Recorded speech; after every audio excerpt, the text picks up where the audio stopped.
What if a child's behaviour is actually the signal for their distress?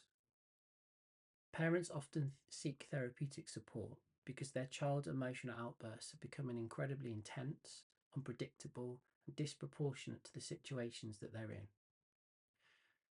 These episodes often involve sudden bouts of anger, tearfulness over minor frustrations, refusal to engage with normal expectations, or escalating conflicts around routines and boundaries, often seen as defiance. These repeated patterns then become exhausting and unsettling. On a level, it's understandable that when these moments happen, we interpret these as bad behaviours.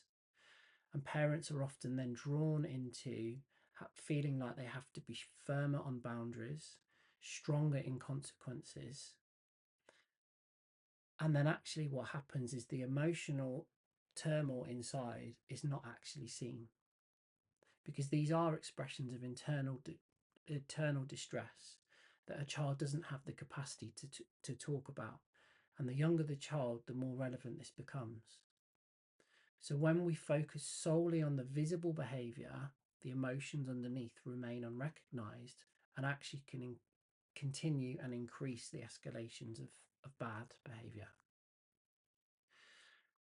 So a common misunderstanding is that emotional reactions are deliberate defiance or moments of attention seeking.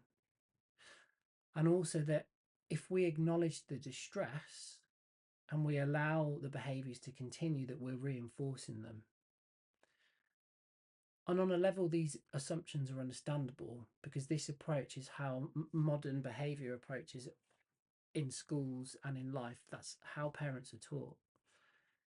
It's actually on a level becoming more old fashioned as we understand about the brain. And what we understand is from a developmental and neurobiological perspective, so in terms of the chemistry and wiring of the brain, that repeated outbursts are about dysregulation, and they're more the symptoms of that dysregulation rather than the child doing anything purposely.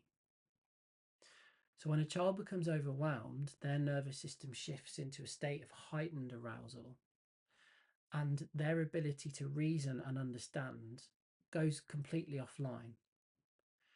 And in this state of escalation, they're not making calculated choices, but they're struggling to manage an internal experience that's too much. So, three important things to think about that might help you when you're looking at the behaviour of your child to see it as a signal of distress. Firstly, is to understand behaviour is a communication. Younger children lack the ability to really understand and share the feelings that they're experiencing. They can't describe the anxiety, the shame, the overwhelm, or their fear of failure. And this emotional intensity needs some way of coping, and behaviour is the expression of that distress.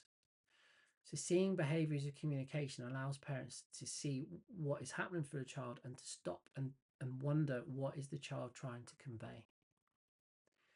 Secondly, we need to prioritize regulation before reasoning, which means we want to calm our child.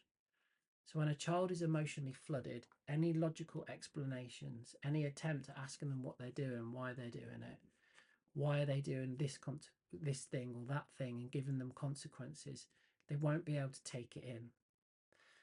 How we support regulation is through calm, consistent presence. Sometimes sitting with the child and just allowing them to let the behavior out or let the emotion out until they calm down. It's at this point that we then are able to then think a bit more about what's happening. And regulation doesn't remove accountability, but what it means is we have to wait to the right moment until we think about how a child needs to be accountable and repair the behavior or the outcome of the behavior.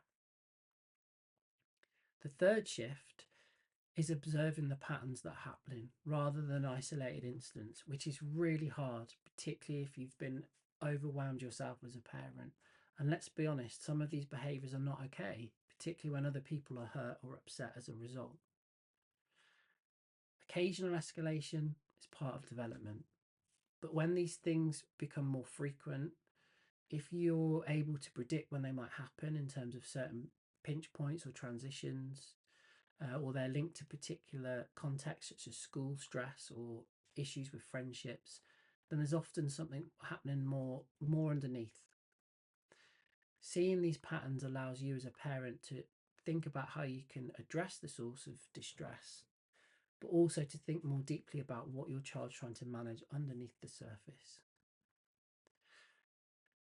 So, when we interpret emotional outbursts and poor behaviour as your child being horrible or defiant, we're really missing the distress that's happening underneath.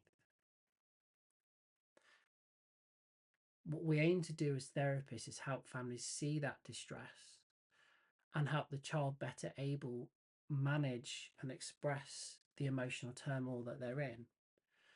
And when they can do this, parents can make sense of what's happening more quickly, and they're able to regulate their child and support their child more freely. And then these outbursts start to reduce. For me as a therapist, focusing on what's happening underneath with these more emotional aspects of the drivers of behaviour are really, really important. And if you find yourself in this situation and you need more support, then reach out to a therapist.